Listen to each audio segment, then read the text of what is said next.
Naomba mtu mwaminifu, mtakatifu, hana fitina, hana chuki, hana wivu, mlipaji wa fungu la 10 asimame asome. Na Yesu asifiwe.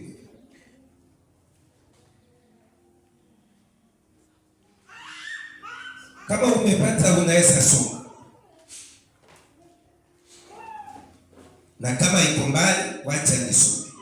Wana wa Israeli wakafanya tena yaliyo mabaya mbele za macho ya Bwana. Bwana akawatia katika mikono ya Wafilisti muda wa miaka 40. Nitarudia. Wana wa Israeli walifanya tena yaliyo mabaya mbele za macho ya Bwana. Bwana akawatia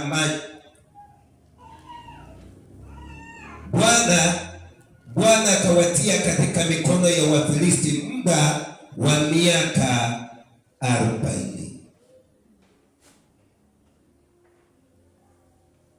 Miaka ngapi?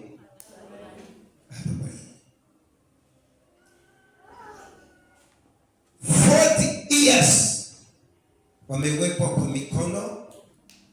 kwa mikono ya adui kwa sababu ya dhambi. Kwa sababu ya nini? Dhambi. So naenda kufundisha ujumbe unaosema dhambi huweka mtu kwa maisha ya stagnation. Dhambi huweka mtu kwa maisha ya stagnation.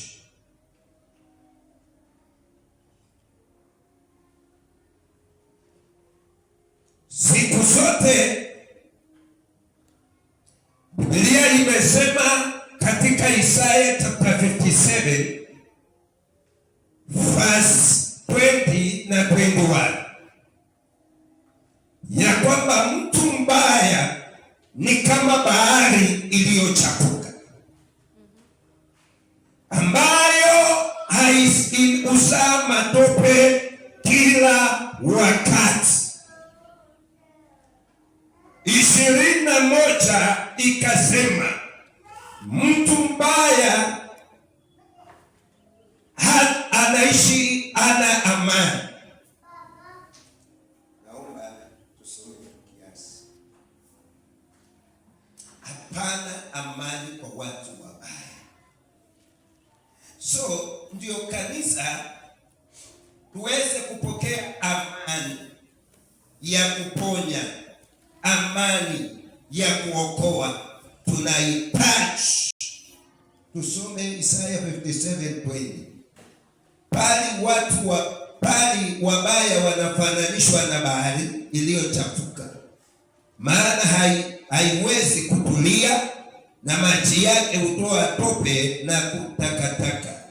Hapana amani kwa wabaya, asema Mungu wa. Na ndio mmesoma pale maandiko imesema waliishi miaka 40 kwa mikono ya nani? Ya adui. Sababu ya nini? Ya dhambi. Sababu ya nini? Ya dhambi. So Israeli wakati walitenda dhambi, wakamwacha Mungu wa kweli,